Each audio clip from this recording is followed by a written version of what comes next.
menjelaskan kembali tadi mengenai sukses, mungkin saya akan menekankan sedikit tentang arti sukses yang worthwhile atau yang mulia. Banyak kita, tadi saya sudah berulang-ulang mengucapkan bahwa sukses itu harus ada dalam semua area kehidupan. Ada sebuah mungkin roda yang kita bisa belajar, yaitu adalah roda kehidupan. Di dalam roda kehidupan ini ada 6 area kehidupan kita bisa masukkan. Yang pertama adalah spiritual, career, family, financial, mental, physical, sosial, dan spiritual. Nah, jadi seorang yang sukses harus bisa sukses dalam semua area kehidupan. Dan kalau kita lihat dalam sebuah roda, kita harus bisa mengukurnya di masing-masing area kehidupan ini. Dan banyak orang yang hanya bisa mengukur, sukses itu hanya di karir. Ternyata karir tinggi di sana nilainya. Tetapi untuk area kehidupan rendah. Kalau kita gabungkan dalam sebuah roda, maka ada roda-roda itu ada yang panjang, ada yang pendek, ada yang mungkin ada yang tidak ada rodanya, tidak ada jari-jarinya, sehingga kalau kita lihat rodanya tidak bundar. Nah, apabila roda tidak bundar, maka kita akan mempunyai masalah di dalam mencapai kesuksesan dalam kehidupan kita.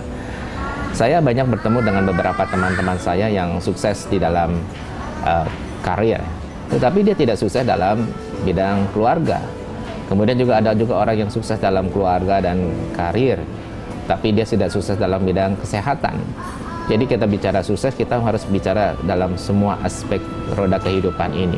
Barulah kita bisa sebut inilah sukses yang sejati. Ada sebuah anekdot mengatakan, ada seorang ayah. Ayah ini barusan bercerai, dan dia sekarang diberikan oleh pengadilan waktu untuk bisa bertemu dengan anaknya.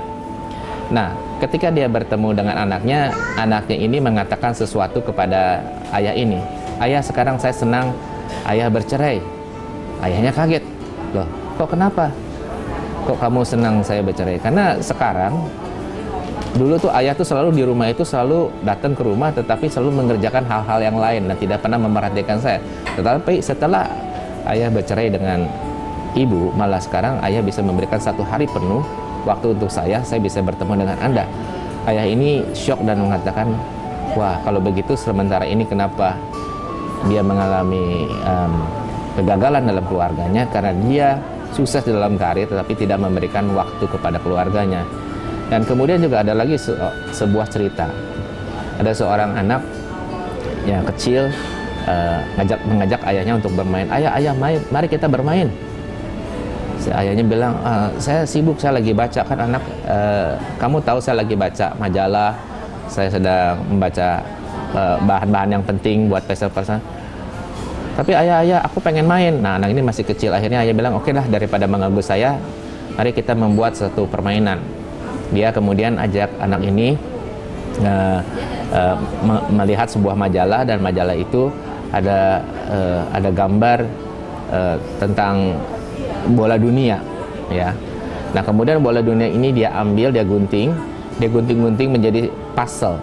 Dan dia kata kepada anak, Dek, sekarang kamu coba kerjakan puzzle ini, coba satukan lagi supaya Anda bisa peta dunia ini, gambar bola dunia ini bisa menjadi satu lagi. Nah, untuk anak-anak yang sangat kecil, mungkin 3 tahun, ya, mungkin susah untuk melakukan itu. Tapi dalam waktu hitungan beberapa waktu yang singkat, 1 menit atau 2 menit, anak itu udah kembali, ayah sudah jadi, kok cepat sekali. Ternyata ayahnya tidak tahu waktu dia gunting, di belakangnya ada gambar orang.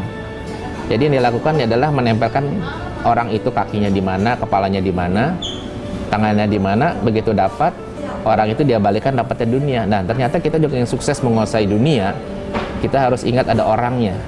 Tidak bisa kita menguasai dunia kalau kita tidak mengerti peranan orang itu secara penuh. Nah, sahabat excellent, kita ingin menjadi juga pemimpin yang sukses. Nah, ternyata dalam menjadi pemimpin yang sukses, yang kita harus ingin menjadi pemimpin yang sukses, yang kita harus mulai adalah dengan memulai mengerti peranan manusia. Karena tanpa mereka kita tidak bisa menguasai dunia ini. Nah, mengenai kita sukses di dalam perusahaan juga, kalau kita lihat 3 hal yang utama di dalam banyak perusahaan menurut statistik, mengapa banyak perusahaan yang hancur atau tidak bisa sukses, ada 3 hal. Yang pertama adalah rendahnya partisipasi karyawan kita di dalam perusahaan, atau kita sering saya dengar istilahnya low employee engagement. Jadi partisipasi karyawan di dalam perusahaan kita tidak cukup baik ya.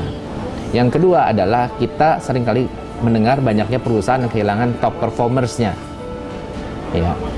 Nah, mereka kehilangan top performance, itu merupakan satu kerugian. Ketiga, ternyata yang menyebabkan perusahaan itu tidak bisa profit atau tidak bisa sukses adalah karena mereka, para leader yang ada, yang memimpin perusahaan itu tidak mempunyai kemampuan di dalam memimpin perusahaannya dengan baik, atau istilahnya dia mempunyai leadership gap. Jadi banyak hal-hal yang dia harus improve, banyak hal-hal yang dia harus lakukan di dalam menjadi pemimpin yang sukses di dalam perusahaannya. Nah, 3 hal ini penting. Kalau kita lihat tadi, pertama employee engagement. Bagaimana kita meningkatkan partisipasi orang yang bekerja dalam perusahaan kita? Yang pertama adalah dengan membuat mereka lebih happy di dalam bekerja di dalam pekerjaannya. Bagaimana itu? Yaitu dengan menolong agar karyawan kita bisa mencapai keseimbangan kehidupan di dalam pekerjaannya.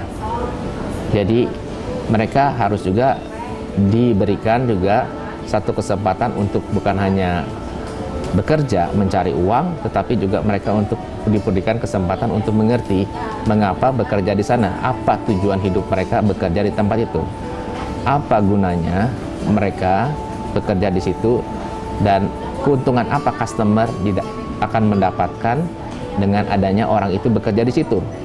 Sehingga orang itu bekerja bukan hanya untuk uang lagi, tetapi juga untuk sebuah arti kehidupan yang lebih luas.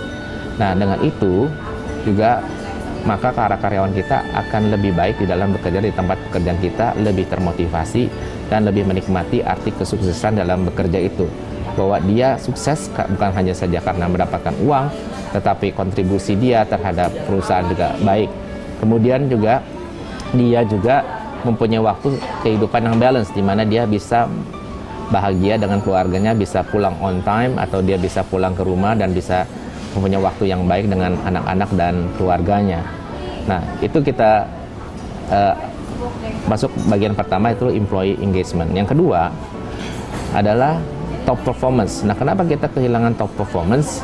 Biasanya top performance itu hilang karena pemimpin tidak menghargai mereka di dalam semua area kehidupannya. Kita hanya ingin mendapatkan uang yang dari mereka, sehingga mereka lupa bahwa mereka itu bekerja juga perlu ditambah ilmunya. Mungkin kita harus training ya, kita perlu perhatikan pengembangan diri mereka. Mereka memerlukan mastery di dalam skillnya, di dalam ilmunya, sehingga mereka bertumbuh dan mereka menjadi orang yang lebih ahli dengan bekerja di tempat Anda ya. Maka mereka akan mendapatkan apa yang mereka dapatkan dan mereka merasa hidupnya seimbang. Demikian mungkin, dan kita akan melihat lebih lanjut, keterangan saya lebih lanjut setelah pesan-pesan berikutnya.